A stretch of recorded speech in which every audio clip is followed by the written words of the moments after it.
That's the only way to maintain value in these products. So that's also why there are a lot of them on the used market, because you can find preamps and amplifiers from us from the 70s, 80s, 90s, aughts, whatever. And that's the thing. You know, people build up. You don't necessarily buy that big car. That's not your first vehicle. You go up in stages, and but that's a little bit about our company, and we're very, very proud. Last year, our owner, we have a fairly new owner who's a fanatical Audio Research fan, owns 2 other companies, and he owns more Audio Research equipment than anyone I've ever met, and he owned this before.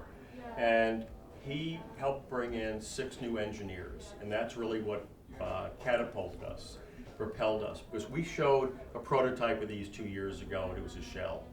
And now this is our statement product. It's not just a bigger, more powerful amplifier, it's the best thing we've ever made. So we're doing a lot of things differently. You can read about it. New boards, new tubes, new transformers. We design these things in-house. New capacitors, new wiring, and 330 watts a channel, as the name describes it, which is not always the case, because after 54 years, we've run out of some numbers. We can't use 150 again. But these are, what these have is they have very, very wide bandwidth. They go down, they're flat down at 0.3 hertz. They're flat out beyond 100 kilohertz. These are not a filter. Nothing in the system is a filter. It's going to give you all the information possible. I joke that no rational person wants to buy a tube product. I mean, why would you buy anything that it will require maintenance down the road if you could just plug it in and forget about it? Because really great tube equipment is compelling. It draws you into the music. It gives you a tonal color. It gives you a harmonic richness and weight that's pretty amazing. And you can hear it. And some people will say, great, I still don't want the maintenance, whatever, and that's fine, we understand. But for the people who are willing to do that, it's worth it. The tubes will last 3,000 hours, the output tubes, which is typically 5-6 years of normal use. And so you really don't have to worry about it. We have auto bias circuits that keep everything operating the same every day until the tubes wear out. And so we have a 2-hour meter on the back, so you can check. With most of the owners or most audiophiles are a little OCD. So, but you know, the key is that we want this to be. We don't want you to worry about it. It's something where you work a stressful job, you come home, you listen to music. And that was my decompression chamber 42 years ago when I started in this business, and it is now. So there's equipment and there's music. And Ricardo who owns Absolute Sounds, is great at saying he hates the equipment. You know, but what it is a means to an end. And the nice thing about audio is you can upgrade slowly over time. And that's the good thing, and that's the curse too. But because you get the itch sometimes. But this is about music. So we're going to play a variety of music for you, and we're going to start out with actually Wynton Marsalis, and you can know that when you listen to this recording starts that they're not in a little booth with a microphone stuck in front. This is a big space. You can hear the air, the ambience. There are hand clasps, you know, and ask my wife, we were looking for a house, I'd walk in to judge the acoustics of the place, but you can hear the space. And there's a muted trumpet, he plays without the mute later on, there's piano, there's a big upright bass, big fat upright bass, and a drum set. And it's just a really kind of happy, bouncy recording, so I hope you like it.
didn't it? So Dave's going to tell you about our next recording. But I'll say this, one of my favorite things, I sit over here off to the side, totally out of the best position in the room, is that it sounds amazing. As you guys, I've seen a few people kind of move around. It sounds great no matter where you're listening. You're just listening to a different perspective. But a great system really connects you. What's interesting is when we normally travel, we're sitting in hotel rooms and don't get to listen to great audio all day long. That isn't all of our job. We have to do other things, spreadsheets and things that are not so fun. But when you get to sit and listen to music, it just kind of fills your soul. You know, I think people who've come here, music is a part of who we are and what we are, and it just connects us, gives us therapy, connects us to things that have happened, things that are happening, and maybe possibly things that are, you know, to come. So anyway, we'll let Dave talk about the next recording.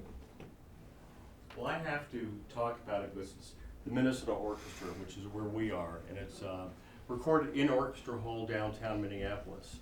And it's we have a really a world-class orchestra. We're very lucky. This is a reference recording, and it was made a few years ago, and AJOE was our conductor. And it's a different perspective. He goes a little farther back in the hall. It was Dr. Keith Johnston who made the recording. A little farther back so you get a sense of the space, of the air, of the size, and very, very high resolution recording. It's just a 1644, so it's nothing, it's not high res or anything. And one of the reasons I picked it, obviously, is because when you'll hear it, it'll be obvious. It's so dynamic. It's Copeland's Fanfare for the Common Man, and it starts out with a big bass drum, and it will continue through with a bass drum and the horns, and it's a very lively recording. It's not in your face because the microphones aren't stuck in front of the musicians. But it's really spacious and very impactful. So enjoy this.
You know what? Actually, let me switch over. Let me play a couple things that Peter did. Okay. We're gonna give you guys a treat. So we've had, let's see, we've got about 13 minutes. I'll play you guys something that's kind of cool that I've not played for anybody else here. All right. So my coworker, who came out for this event, but he's off doing a calibration with Absolute Sounds, so he's not here today.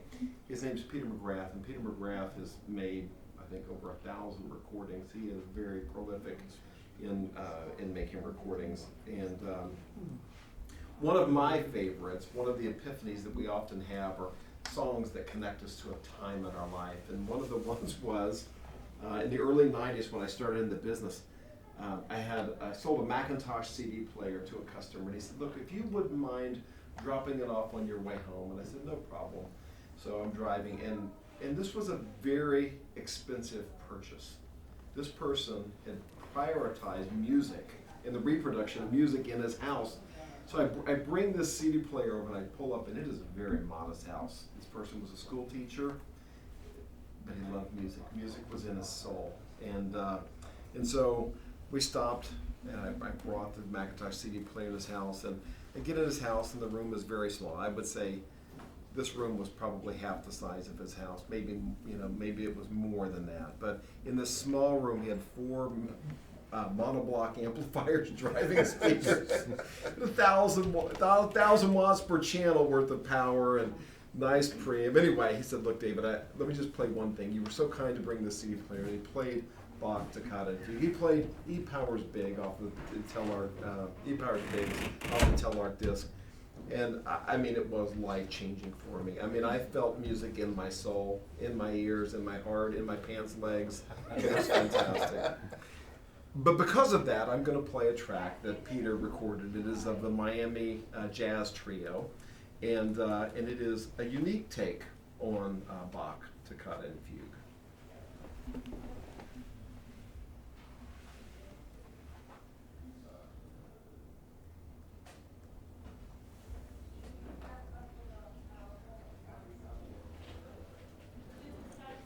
If I did this right.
Possibly that's unlike any other Bach toccata you've heard so far.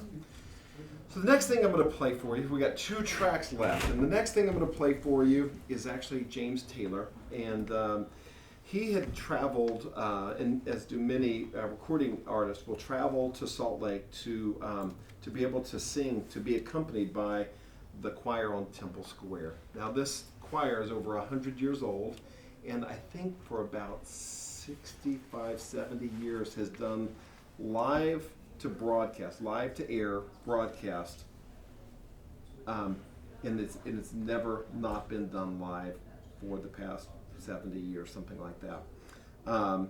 They use our speakers in their mastering, and the interesting thing is that the first week that they used ours, they switched from many other brands. The first week that they switched, whenever they sent the broadcast up to CBS in New York City, the person there said, "What did you change?" And the recording engineer said, "What do you mean, what did I change?" He goes, "Whatever you did, don't change it. It was the best it's ever been." He was blown away. And so anyway, they love that partnership with us because they don't have to listen to multiple speakers, they can listen to one, and it just truthfully tells them what's going on. So here's James Taylor, accompanied by the choir on Temple Square. It's called Shower the People.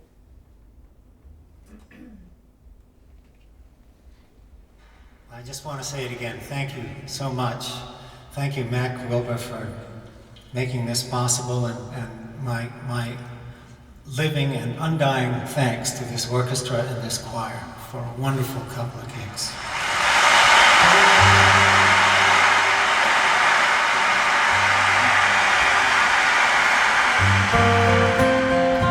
You can play the game, you can act out the part, though you know it wasn't written for you. Tell me, how can you stand there with your broken heart, all ashamed of playing a fool, when one thing can lead to another, it doesn't take any sacrifice. Oh, father and mother and sister and brother, if it feels nice, don't think twice. Just shower the people you love with love. Show them the way that you feel. I know things are gonna be just fine, that we only will. Only will, only shower the people you love with love. You must show them the way that you feel. Things are gonna be much better if we only will.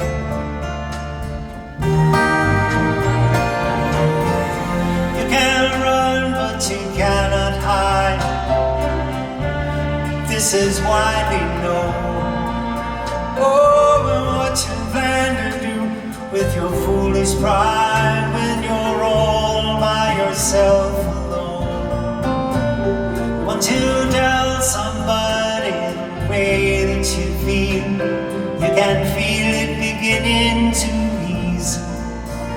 I think it's true what they say about the squeaking wheel. All right, so I think we've got one more quarter. So we're going to listen to a song called Japanese Roots, and it is an instrumental. It's big and dynamic and fun, and so here we go. This is called Japanese Roots.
run out. Thank you guys for coming in.